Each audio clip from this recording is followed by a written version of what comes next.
श्रीराम. श्री ब्रह्मचैतन्य महाराज गोंदवलेकर. प्रवचने 18 एप्रिल. संत विषयात देव पाहतात, आपण देवात विषय पाहतो.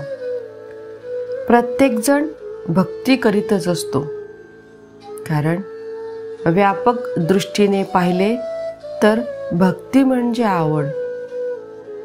परमार्थात भक्ती म्हणजे परमात्म्याची आवड असा अर्थ आहे. सर्वांना विषयाची आवड असते, तेव्हा सर्व लोक एक परीने विषयाची भक्तीच करीत असतात.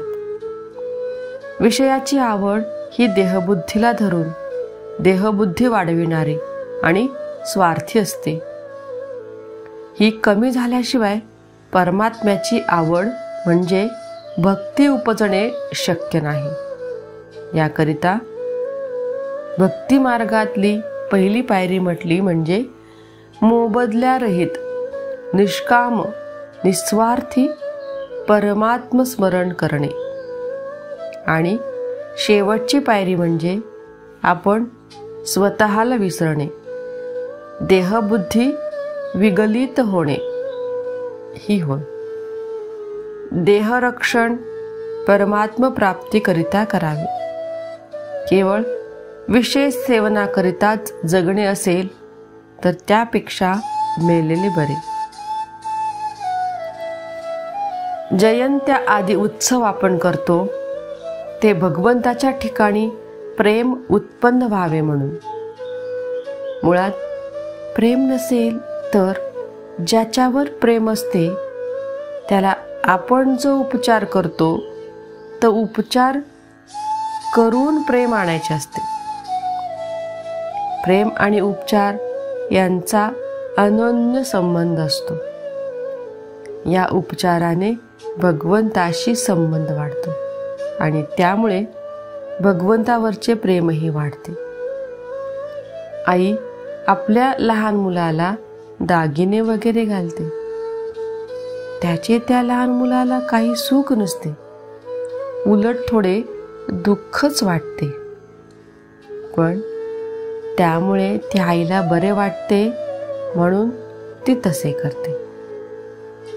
भगवंताला आपण दागिने वगैरे घातले तर ते स्वतः करिताच होय. वास्तविक भगवंताला काय कमी आहे? संत विषयात देव पाहतात, पण आम्ही मात्र देवात सुद्धा विषय पाहतो. रामाची मूर्ती काय उत्तम घडविली आहे, देव किती सुंदर बांधले आहे वगैरे आम्ही म्हणतो. आमची वृत्ती विषयाकार बनली म्हणून आम्हाला जिकडे तिकडे विषयच दिसतो. संतांची वृत्ती राममयच असते, त्यांना सर्वत्र राम दिसतो. 13 कोटी जप केला म्हणजे राम दर्शन होते असे म्हणतात. त्याचा अर्थ 13 कोटी जप व्हायला रोज 10-12 तास या प्रमाणात जवळजवळ 12 वर्षे लागतात. इतका सतत ध्यास लागला म्हणजे ते रूपच तो होतो. नाम कधीच वाया जात नाही. केव्हा केव्हा एखाद्याला दर्शन होत नाही तेव्हा त्याचे नाम दुसरीकडे खर्च झाले असे समजावे. मग ते विषय प्राप्तीकरिता असेल किंवा त्याचे पूर्वपाप घटत असेल. विषयाकरिता नाम खर्च करू नये, नामाकरिता नाम घ्यावे. जय जय श्रीराम. महाराजांचा आजचा विचार. नाम आपले सर्वस्व वाटले पाहिजे. नाम आपले सर्वस्व वाटले पाहिजे. जय जय श्रीराम.